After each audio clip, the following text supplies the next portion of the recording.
Hello and good morning, everybody. Welcome back to Spivey Talks. I am, of course, your host, Spivey, and this morning is a very unique morning. I decided, one, that I would start doing some commentary based on episodes of shows that I watch. I know a lot of people out there, at least in my circle of friends, don't watch K-drama. Of course, I know many of you YouTubers do because you already know how great K-drama is. But the problem with any given show is finding what's good for the next show to watch. You know, how do you hear about the next good show?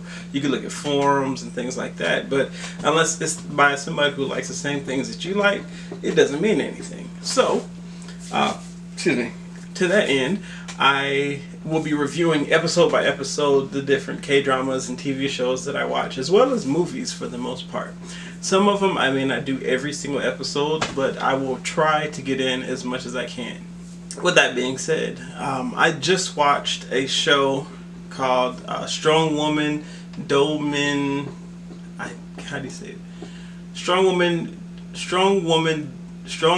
Do Bong-soon. If I pronounced it wrong, I'm sorry. I am not good at Korean. I only just started trying to learn a bit of it. As far as I understand, it's 10 vowels and 13 consonants.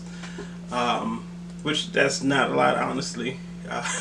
So that's something that I'm going to be working on. So gradually you'll see my Korean get better and more improved. Same thing with my Japanese. Anyway, so I don't want to sound special trying to mispronounce words. So for that fact, what I'll do is I'll just go ahead and go into the review of this particular episode. This is episode 1. We find our main character, Do Bong-soon. Well, let's just say main character because I don't want to butcher the name of the character. She is born with superhuman strength, and it's a family genetic trait passed down by the women. She has a twin brother who became a doctor, but I'm sorry. If you don't like spoilers, don't watch this, because I am definitely going to be telling the storyline of the episode to break it down for you. So keep that in mind as we go on. Spoiler alert. Now, as I was saying, she has a twin brother who becomes a doctor, and she wants to be a programmer and write a game based on herself being the main character. You know, she has to use her powers because she has to use her powers for good. If she uses them for evil, then she'll lose the strength and she gets penalized with some sort of malady. You know, something goes wrong physically with her. And this happened to many people in her life.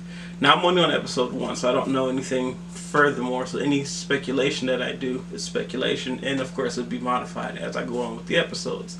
Now, her mother appears was someone who used the powers for bad, but at first she did it for good to make money by being in the Olympics and bringing notoriety to the country. So that was a good thing. But then she became a thug and started pushing on businesses and things of that sort. So she lost her power.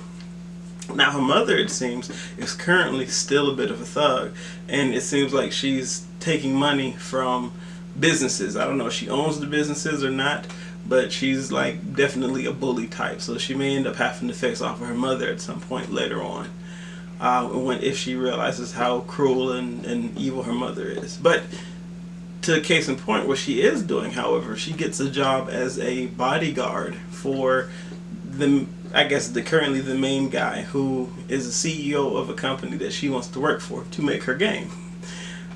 He needs a bodyguard because somebody's calling and threatening him. He doesn't pay too much attention. He's pretty bold as a character, and he even goes and chases off after a guy who appears to be the policeman that our main character has a crush on. So that may turn out very uniquely. It may be that he is the opposite end of the power, like she has to use her power for good. He might come to be some sort of mystical person with powers because he uses his powers for evil, but he's a great cop too. So he's like an extraordinary cop and wants to follow the rules with a somewhat corrupt police department. At least that's what it seems so far. So they demote him down to working in, I think Violent Crimes Unit 3 or whatever.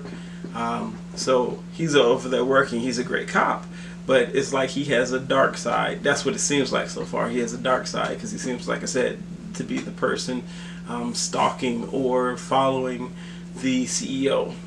So that's going to play an interesting role. Now the CEO hires our main character, Do Bong-soon, to be his bodyguard because he found out how strong she was by witnessing her defeat some ruffians at a construction site who were blocking the road, which doesn't make any sense unless it was a setup for him, but they didn't seem to recognize who he was when he came to the police station.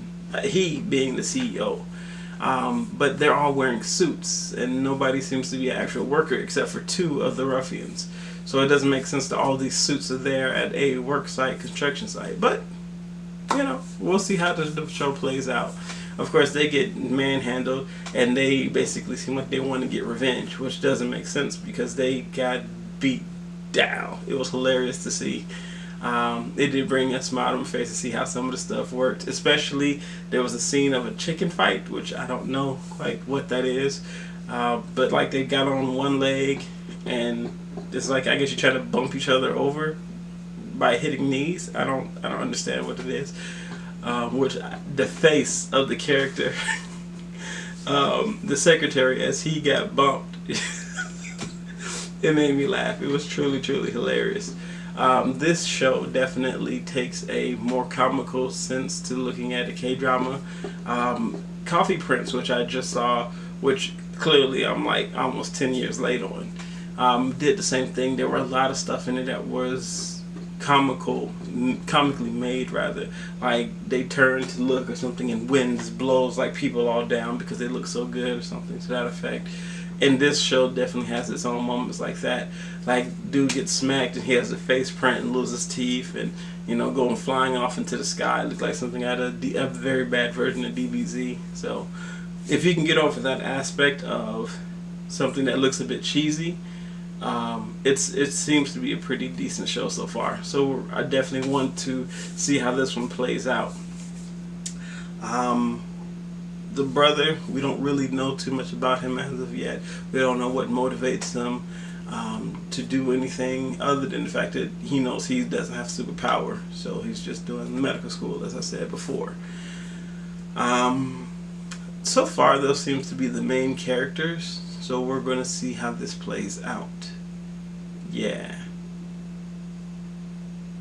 Till the next episode. Like, subscribe, and comment down below. Definitely want to hear what you think about it. If you've seen this show or if you're watching it currently, let me know. I am going to try to stay a bit more up to date with current K-dramas. As I said, I did just finish Coffee Prince, and before that I watched Goblin. So yeah, Goblin was great. I did not know how many times I could cry in one episode until I watched Goblin.